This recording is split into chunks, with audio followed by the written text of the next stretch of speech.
안녕하세요. 오늘은 안실련이 운영하는 안심TV 두 번째 방송의 날입니다.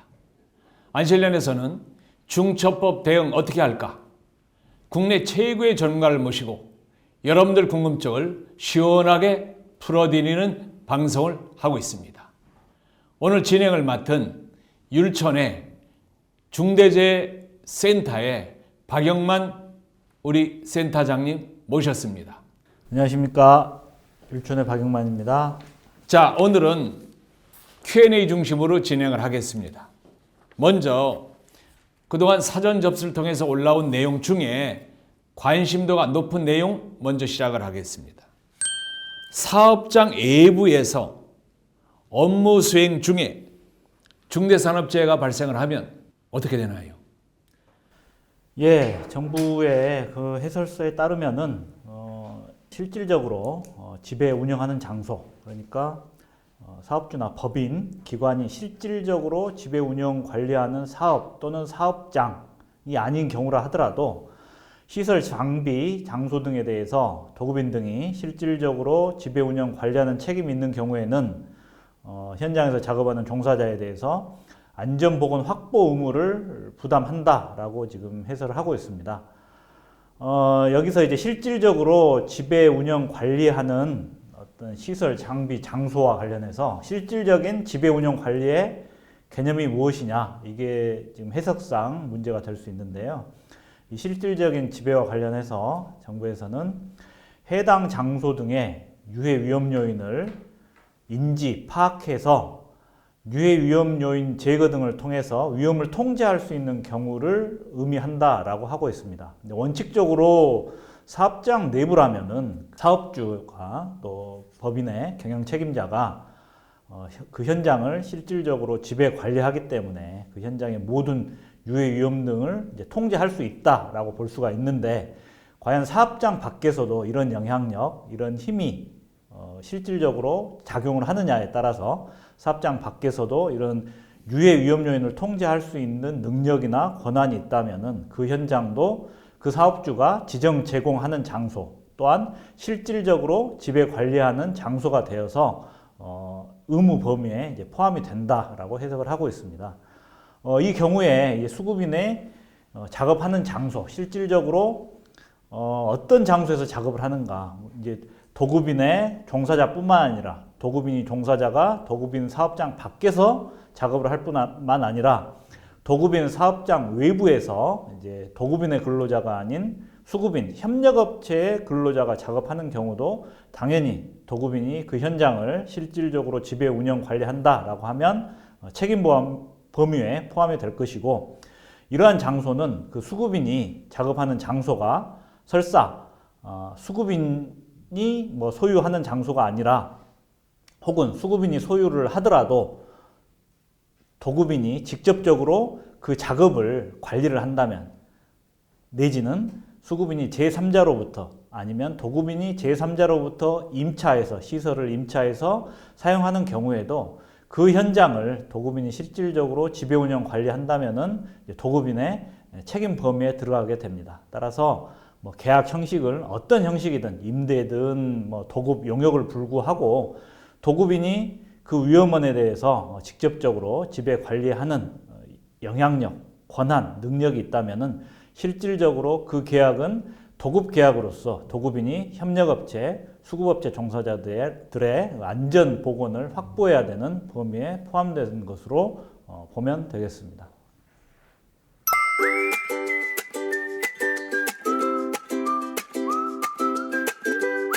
그러면 만약에 고객사를 방문해서 네. 업무를 보다가 중대재해가 발생이 됐다. 그래서 사망사가 났다. 그러면 이번엔 처벌 대상이 누가 된다고 봐야 될까요? 고객사의 요청에 따라서 회사의 직원과 어떤 장비 등을 가지고 고객사의 사업장에 가서 작업을 하는 경우가 있습니다. 근로자 임직원이 우리 회사 밖의 사업장에서 수행하는 작업도 이제 원칙적으로는 우리 회사의 업무 범위에 해당되고 실질적으로 지배 운영 관리하는 사업장으로 해석할 수도 있습니다. 고객사의 사무실이라면, 고객사의 사업장이라면은 원칙적으로는 그 고객사의 현장이기 때문에 사실상은 고객사에서 실질적으로 지배 운영 관리하는 현장이 아니냐 뭐 이런 생각을 하실 수도 있는데요. 그 작업의 내용이 고객사에서 실질적인 그 작업의 위험을 파악해서 확인할 수 있는가, 아니면 고객사는 단순히 주문을 할 뿐이고 우리 회사의 직원들이 가서 현장에서 모든 작업을 진행하면서 현장의 위험을 통제하면서 작업을 해야 되는 것인가, 이 두 가지가 결국 판단의 중요한 기준이 될 것입니다. 따라서 우리 회사 직원이 현장에서 우리 회사의 시설과 장비를 가지고 가서 고객사의 요청에 따라서 필요에 따라 업무를 하는 경우라면 원칙적으로는 그 우리 회사 직원이 하는 작업에 대해서는 우리 회사의 경영 책임자가 안전보건 확보 의무를 다 이행을 해서 우리 작업자가 현장에서 안전하게 작업을 할 수 있도록 관리하는 절차를 갖춰야 될 것이고요. 따라서 이렇게 사업장 밖에서 하는 작업이라고 하더라도 원칙적으로는 우리 회사의 사업장으로 해서 될 수가 있다. 실질적으로 우리 회사가 지정하는 지배하는 장소로 볼 수 있다라고 보고 최소한의 안전 조치는 할 수 있도록 어떤 시스템을 갖춰야 될 것이고요.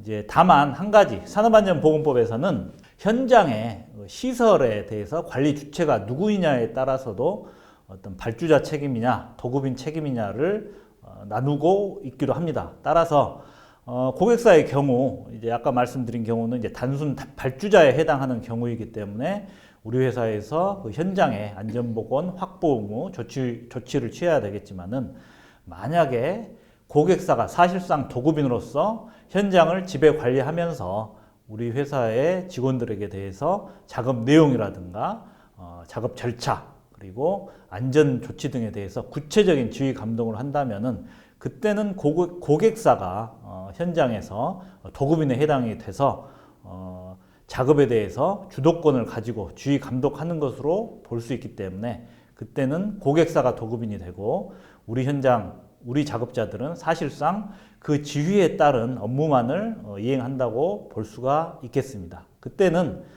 고객사가 산업안전보건법상 도급인으로서 해당 작업 관련해서 현장에 안전보건시설을 설치해야 될 의무가 있고, 이 시설들이 제대로 작동하고 안전을 충분히 보호할 수 있도록 유지 관리를 해야 되기 때문에 그 한도 내에서는 고객사에게 책임이 있고, 다만 현장의 작업 내용, 작업 방법, 실질적인 작업 행위, 동작, 그리고 보구 착용 등에 대해서는 우리 회사 작업자, 수급인, 작업 감시자의 의무가 있기 때문에 그 범위에서는 우리 회사에도 중대재해 예방과 관련된 의무가 있다라고 생각을 하시면 되겠습니다. 자, 그 부분이 상당히 이제 그 선을 긋기가 쉽지 않은 경우도 나올 것 같은데, 다시 정리해 보면 우리 직원들이 고객사에 가서 실질적으로 안전관련 조치도 하고 작업도 지휘하고 장비도 가져가서 주도적으로 하면, 그럼 그거는 우리가 중처법 처벌이 대상이 된다. 이건 분명하다는 얘기고, 만약에 그 회사에서 그 작업을 주관하고 거기 안전시설 모든 조치들 다 하고 안전을 중추적으로 했다면, 그러면 그 고객사가 책임이 있을 것이다. 이런 어떤 분기점이 선긋기가 쉽지 않을 것 같은데, 다시 한번 명확하게 한번 거줄 수 있습니까? 결국은 이제 사후적으로 판단을 할 수밖에 없습니다. 사전적으로 모든 내용이 누가 도급인이고 누가 발주자고 누구에게 책임이 있다라는 것을 사전에 완벽하게 기준을 잡기는 어려울 것이고요. 가장 중요한 것은 현장의 작업을 누가 주도를 하고 운영을 할 것이냐, 현장의 작업을 누가 지휘를 하고 감독을 할 것이냐, 위험 통제 권한이 누구에게 있느냐에 따라서 이제 사후적으로 평가를 받을 수밖에 없기 때문에, 시설에 관해서는 그 시설의 소유자, 구체적인 작업 내용에 관해서는 작업을 하는 자에게 책임이 있다라는 정도로 생각을 하시면 되겠습니다. 그러면 이제 이렇게 정리를 해볼까요? 그러면 우리 회사 직원들이 나가서 작업을 할 경우에는 적어도 우리 입장에서 그 사고에 대해서 예방할 수 있는 범위나 시설 장비 등에 대해서 우리가 모든 걸 총괄해서 관리하게 되면 모든 게 우리 책임이 되니 미리 서로 계약할 때 우리는 어떠한 선까지는 우리가 안전조치에 대한 담당을 하겠다. 고객사에서는 어떠한 부분, 어떤 시설, 어떤 것까지는 그쪽에서 한다. 그래서 안전에 대한 책임을 어디까지 갖겠다 하는 걸 사전에 협의를 해서 계약 내지 약속을 하고 진행하는 것이 중처법 대응에 좀 더 능동적인 자세가 될 수 있을까요? 물론 그렇게 사전에 확정을 할 수 있으면 제일 좋겠죠. 그렇지만 현장 작업이라는 것이 뭐 항상 예측대로 되는 것도 아니고 모두가 안전하게 작업을 하기 위해서 서로가 가지고 있는 내가 알고 있는 한도에서는 안전에 대해서는 내가 책임지겠다라는 자세로 작업을 하는 게 제일 중요할 것 같습니다. 예, 그 변호사님 말씀의 마지막 부분, 우리 회사든 아니면은 저쪽의 고객사든 간에 서로 간에 각자 부분에서 이 작업 과정에서 사고가 안 날 수 있는 최선의 노력을 다 하고 그 근거를 다 갖추고 이렇게 각자가 해서 실제 사고를 줄이는 게 중요하고 만약에 사고가 나서 어떤 처벌받을 때 충분히 고려될 대상도 될 수 있겠다 하는 그런 것도 있는 거죠. 네, 네, 그렇습니다.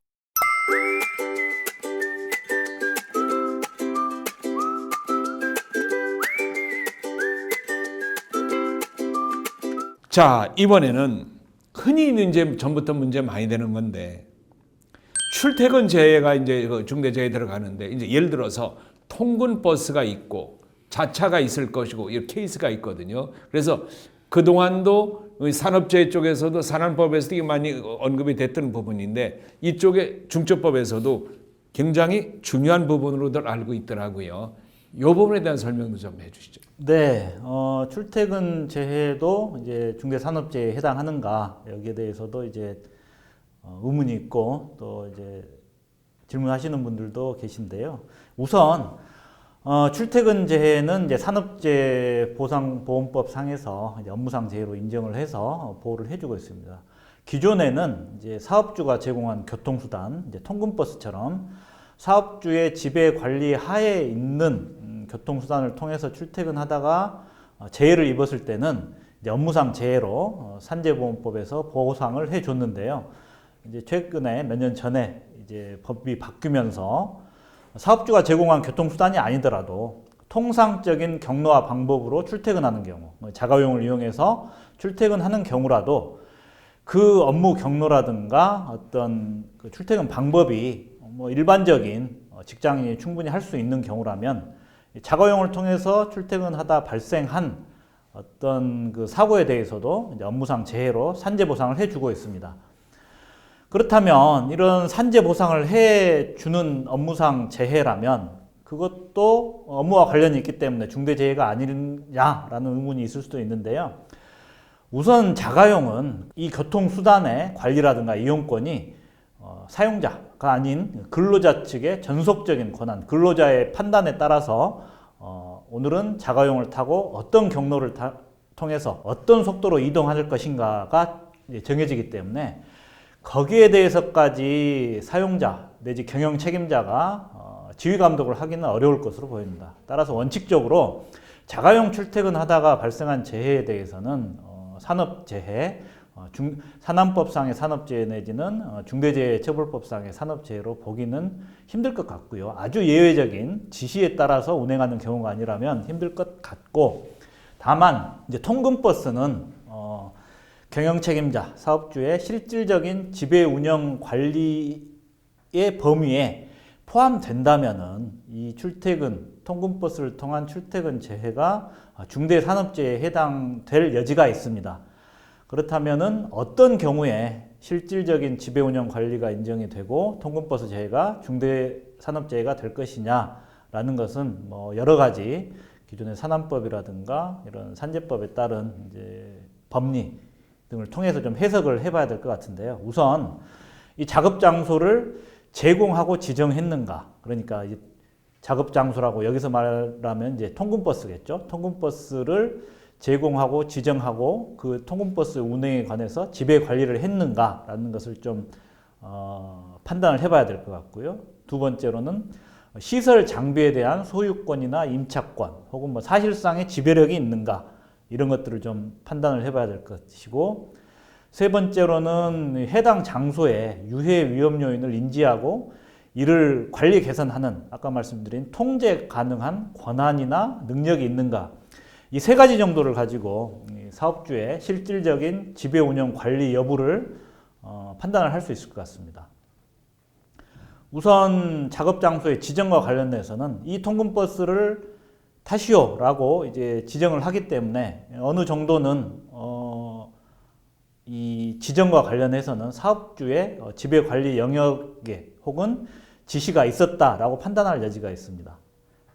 그렇지만 이제 두 번째, 이런 통근버스에 대한 소유권이나 사실상 지배력이 있는가라는 것을 본다면 대부분 통근버스는 어떤 뭐 전세버스 혹은 이제 택시, 버스 회사의 협력업체에 어떤 계약을 통해서 우리 회사 근로자들을 출퇴근에 이용할 수 있게 버스를 제공해 주시오라는 계약을 맺기 때문에 그 버스의 소유권이라든가 또 버스에 대한 어떤 지배 관리 능력은 회사에 없고 버스 회사 혹은 버스 운전기사가 사실상 출퇴근 경로라든가 어떤 속도라든가 이런 것들을 지배를 한다고 봐야 될 것 같습니다. 물론 이제 출퇴근 경로는 대부분 이제 회사에서 지정할 수도 있겠죠. 그렇지만 그 지정한 경로는 대체로 가장 짧고 빠르게 회사에 올 수 있는 경로이기 때문에 지정을 할 것이고, 교통 상황에 따라서는 버스 운전자가 이런 경로를 변경할 수도 있기 때문에 이러한 시설 장비에 대한 어떤 소유권이나 지배력은 회사에 인정되지 않는 것으로 봐야 될 것 같습니다. 그리고 아까 말씀드린 세 번째, 이런 버스의 운행 내지 관리와 관련해서 유해 위험 요인을 개선하고 통제할 수 있는가, 이런 것도 버스 회사나 운전기사에게 있고 회사로서는 사실상 거기에 관해서는 관여하기가 힘들 것으로 보이기 때문에 이 세 가지를 전체적으로 좀 본다면은 이 통근버스에 관해서는 회사의 실질적인 지배 운영 관리가 인정되지 않을 가능성이 높다고 봅니다. 그렇지만 상황에 따라서는 어떻게 재해가 발생할 수 있을지 현재로서는 알 수가 없고, 재해가 발생했을 때 과연 모든 책임이 버스 회사에만 있고 사업주 경영 책임자에게는 전혀 없을 것이냐라고 지금 현재로서는 장담을 할 수가 없기 때문에 회사에서는 이런 통근버스와 관련해서도 우리 회사 근로자들의 안전을 위해서는 최소한의 적절한 관리 조치를 해야 될 것이고, 거기에 관해서는 우선 그 협력업체, 버스 운수회사에 대해서 혹시 당신들이 버스를 제대로 관리하고 있는지, 조금 산재 예방 조치라든가 능력이 있는지 좀 자료를 주시오라고 해서 확인할 필요는 있을 것 같습니다. 운전기사의 면허라든가 혹은 사고 경력이라든가 이런 것들을 통해서 이 회사 혹은 운전자의 어떤 안전 운행 기술 같은 것을 평가할 수 있을 것 같고요. 두 번째로 이 운전기사가 안전하게 운전을 할 수 있도록 그 버스 운수회사에서 평소에 관리를 하고 있는지 확인을 하고 필요한 내용을 또 필요한 비용 같은 것을 지원할 수 있을 것 같습니다. 버스 운전기사가 충분한 안전교육을 다 받았는지, 그리고 건강진단 등을 다 받아서 항상 건강한 상태로 운행할 수 있는 상황을, 그런 상태를 유지하고 있는지 확인하고 필요한 지원 혹은 필요한 요청을 하는 그 정도의 적절한 관리를 통해서 우리 회사 직원들이 안전하게 출퇴근할 수 있도록 회사에서 관리하는 그런 조치는 필요할 것으로 생각합니다. 기존의 산업안전보건법상에 의해서는 분명히 자가용 등에 의해서 정해진 경로 내지 정해진 어떤 그 역할을 위해서 사용하는 것도 산재 보상은 인정이 됐었는데, 그러나 이쪽 법에서, 중처법에서는 자가용을 이용해서 어떤 출퇴근하는 행위 자체는 경영자의 지배 범위 내에서 벗어날 수 있기 때문에, 지배관리 범위에서 벗어날 수 있기 때문에 그건 중처법 대상에 안 들어갈 가능성이 높다. 이건 이렇게 분리가 되는 거죠. 또 하나, 또 이제 그 통근버스 같은 경우에도 내 회사 소속의 운전원, 내 회사 소속의 버스와 버스 회사 별도의 회사의 운전원과 어떤 회사에다 위탁할 경우와 이게 또 상황이 좀 분리되는 상황 같고, 그럼 어쨌든 그러나 외부에 위탁해서 하더라도 최소한도 이쪽의 경영층에서는 어느 정도의 안전관리를 위해서 확인하고 점검하고 관리하는 노력은 해두는 것이 만약을 위해서 도움이 되지 않겠느냐, 지금 그런 설명이시죠? 네, 그렇습니다. 제가 잠깐 그 외부에 맡기는 경우만 말씀드렸는데, 물론 회사 소유의 버스를 회사의 직원인 운전기사가 운전을 한다면은 당연히 일반적인 중대재해처벌법상의 원칙에 따라서 최대한의 안전관리를 해야 될 것이고. 그건 적용이 되는 거고 무조건. 예. 다만 이제 외부 업체에 맡길 경우라고 하더라도 적절한 정도의 그 외부 업체가 안전관리를 하고 있는지는 확인을 해야 된다. 그런 취지입니다. 그럼에도 불구하고 저희 생각 같으면 그 회사와 이 용역 계약을 맺을 때 중처법 대응해서 안전상 어떤 조치를 이행하도록 하고 어떻게 보고를 하고 관리하는 시스템을 계약서에 넣어서 서로의 책임 범위를 명확히 해놓는 것은 필요하지 않겠느냐 하는 생각이 드는데 괜찮겠습니까? 네네, 그렇게 하시는 게 좋죠.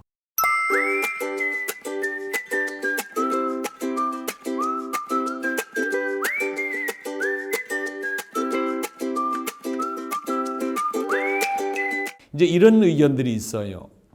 쉬운 얘기는 아닌데 중처법은 건설공사 발주자가 제외된다. 일단 제외된다. 그 자격을 유지하기 위해서는 건설공사를 총괄 관리하지 않아야 되므로 총괄까지 하지 마라. 현장 산재방 활동이 어려움이 많습니다. 즉 작업 허가서 승인 금지, 공정관리 금지, 안전관리 계획서 승인 금지 등 고용노동부의 유권 해석이 이렇게 한 것이 오히려 산재방 활동을 위축시키지 않겠느냐는 우려를 좀 나타내는데 이 부분은 좀 어떻습니까? 방금 말씀하신 내용 중에 뒷부분 고용노동부 유권 해석은 작업 허가서 승인이라든가 안전관리 계획과 관련해서는 이런 협력업체에 대한 관여가 불법 파견의 이슈가 되지 않느냐, 이런 이제 의문을 제기하시는 것 같은데, 정부에서는 명확하게 안전관리에 대한 지시는 불법 파견의 지표로 보지 않겠다고 했고, 일관적으로 그런 해석을 유지하고 있는 것으로 알고 있습니다. 안전에 관해서는 어떠한 지시나 감독을 하고 어떤 관리를 하더라도 그 자체가 어떤 불법 파견의 이슈가 되지 않기 때문에 도급인이든 발주자든 현장에 계시는 작업자한테는 안전 절차를 지키고 안전 보호구를 착용해서 안전하게 작업을 하시오 라는 지시를 당연히 하셔야 되고요. 내가 그런 의무가 없는데 했다고 해서 법에서 혹은 정부에서 처벌을 하지는 않습니다.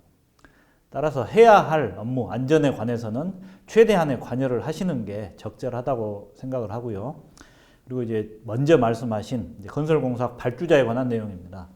앞 시간에서도 발주자와 도급인의 책임 범위에 대해서 설명을 드렸습니다만은 건설공사 발주자인지 도급인인지에 따라서 산업안전보건법에서는 의무의 범위라든가 내용을 다르게 규정을 하고 있고, 이는 이제 중대재해처벌법 해석상으로도 마찬가지입니다.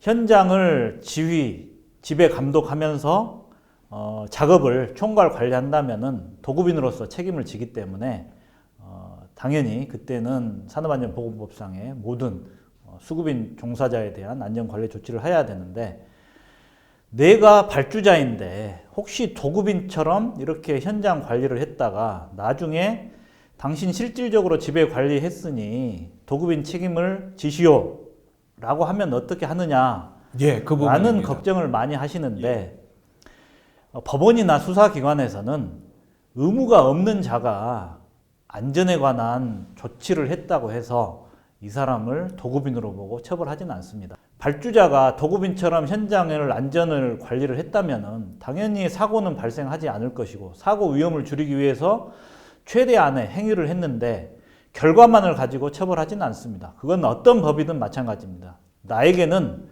도급인처럼 현장을 실질적으로 지배 관리하면서 안전조치를 해야 할 의무는 없지만은 나는 우리 현장의 사고를 막기 위해서 발주자에 불과하지만 도급인처럼 현장에 대한 안전을 관리했다라고 하면 어떤 정부도 어떤 수사기관도 처벌할 수는 없다고 생각을 합니다. 만약에 그런 처벌을 한다면은 그것은 중대재해처벌법이 바라는 입법한 취지도 아니고 법의 어떤 현장의 안착에도 역행하는 결과가 될 것으로 생각합니다. 도급인인지 발주자인지는 사후적으로 판단하고 결정을 할 수밖에 없습니다.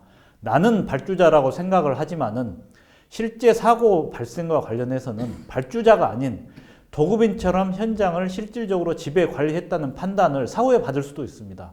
그런 경우에는 내가 자의적으로 나는 발주자라서 아무것도 하지 않겠다라고 해서 사고가 발생했을 때는 처벌을 피할 수가 없을 수도 있습니다. 따라서 내가 발주자인지 도급인지 명확하지 않은 경우 혹은 내가 발주자라는 게 확실하다고 하더라도 내가 할 수 있는 수준에서 최대한의 안전조치, 그것은 현장의 작업자가 안전하게 일을 하고 있는지를 확인하는 정도고 필요하다면은 안전하게 일을 하라는 요청을 하는 것입니다. 그 정도의 내용, 그 정도의 요구는 누구나 할 수 있고 누구나 해야 되는 것이기 때문에 그렇게 하는 것이 법을 잘 지키는 것이고 또한 사고를 예방하는 것이고 나의 처벌을 피하는 길입니다. 정말 힘을 줘서 명확히 선을 그어주셨는데 발주자가 내가 도급 이쪽에다가 안전에 많이 관여를 하면 내가 책임이 있을 테니 아예 그 책임을 안 지기 위해서 나는 아무 역할도 안 했다.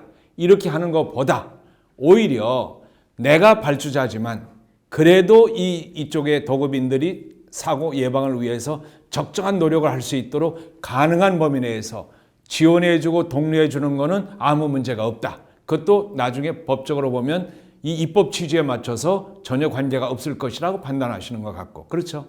네, 이 발주자 관련해서 정말 질문을 많이 하시기 때문에 또 이제 사족을 붙여서 또 설명을 드리자면 원칙적으로 공사 현장에서는 도급인, 시공사, 건설사가 도급인으로서 책임을 지게 됩니다.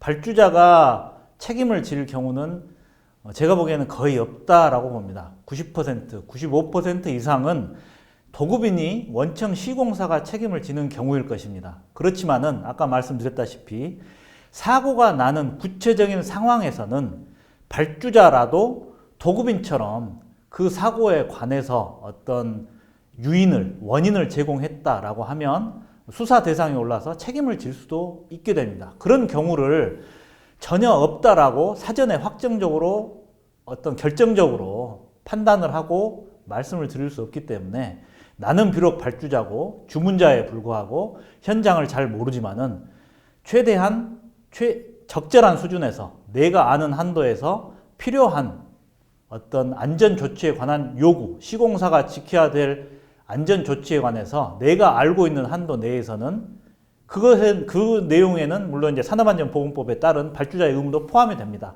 그런 것들을 포함해서 내가 알 수 있는 한도 내에서 시공사, 도급인에게 최대한 안전하게 작업을 해 주실 것을 반복적으로, 정기적으로 계속해서 요청하시고 확인을 하시는 게 가장 좋은 방법이라고 생각합니다.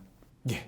그 참 명확히 설명을 해주셨고 또 하나 또 말씀하신 게 협력사에 안전에 관련해서 지도도 하고 감독도 하고 하다 보면 소위 말하는 불법 파견에 연결될까 봐 우려하는 경우가 있지만 적어도 안전을 위해서 지도 감독하는 것은 법적으로 불법 파견은 분명히 분리가 돼 있다. 그러니까 거기에 연연하지 말고 그것 때문에 걱정하지 말고 안전과 관련해서는 충분히 지도 감독을 해라. 그게 맞다는 얘기죠.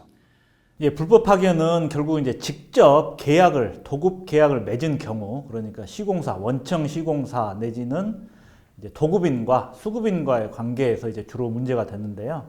그 경우라 하더라도 도급인이 수급인 업체의 종사자들, 작업자들에게 지휘, 감독, 지시를 하더라도 그 내용이 안전과 관련된 내용이라면은 이것은 불법 파견과 관련이 없다. 불법 파견에 대해서는 검토를 하지 않겠다는 게 정부의 입장이기 때문에 작업의 구체적인 방법, 작업 내용 그런 것들이 현장에서 물론 이제 구별하기 힘들다라는 말씀을 하시는 경우도 있지만은 적어도 안전에 관한 내용은 어떤 조치, 어떤 방법, 어떤 지휘 감독을 하시더라도 불법 파견으로 보지 않겠다라는 게 정부의 입장이기 때문에 최대한도의 안전 관리를 해 주시기를 바랍니다.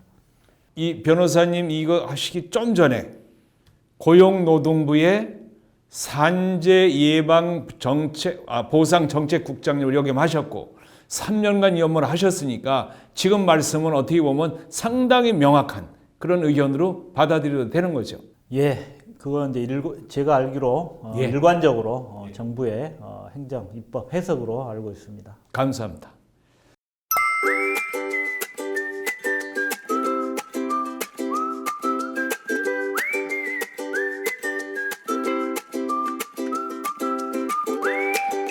오늘 마지막 그 질문을 하나 더 드리겠는데 이미 우리가 1회 방송 때 무슨 말씀하셨냐면 중처법상 요구되는 9가지 요구사항을 성실히 이해하면 처벌받지 않는다고 고용노동부에서 말하고 있는데 성실히 이행한다는 것이 어느 정도 수준이고 어떻게 해야 이제 성실히 이용하는 거냐 하는 궁금증이 사실 가장 큰 숙제입니다. 선을 어떻게 그어야 될까요?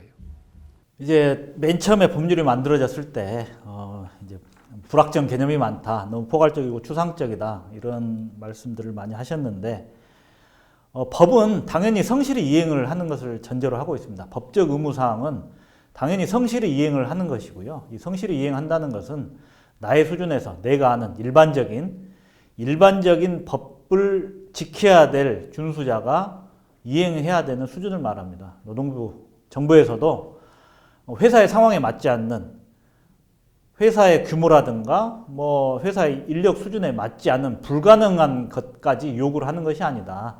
그건 당연히 어떤 법이나 마찬가지고요. 우리 회사에서 할 수 있는 수준에서 할 수 있는 의무를 이행하면 되는 것이고요. 그 내용에 대해서는 지난 시간에 저희들이 9가지 시행령 또 11가지 시행령상에 나온 이행을 중에 중요한 것이 어떤 것들이 있다라고 말씀드렸고 회사의 수준에 맞춰서 일단 이행할 수 있는 것에서부터 하나씩 이행하라고 말씀을 드렸습니다. 결국은 성실히 이행했는지 여부는 사고 발생 이후에 수사기관의 조사를 통해서 과연 이 회사가 이 수준에 맞는 적절한 조치를 했느냐는 사후적인 판단을 받을 수밖에 없기 때문에 현재로서는 어느 정도가 성실한지는 명확하게 말씀드릴 수는 없습니다. 다만 기존에 정부에서 발생한 해설서라든가 정부의 발표 내용, 기자회견 때 나온 발표 내용들, 기존의 인터넷이라든가 유튜브를 통해서 전문가들이 말씀하신 내용들을 보면 공통적인 내용들이 있을 것입니다. 그 공통적인 내용 중에 우리 회사에 이 정도는 우리 회사에 맞고 이 정도는 충분히 할 수 있다라는 내용들을 이행하시는 것에서부터 시작하시는 게 적절할 것으로 생각합니다.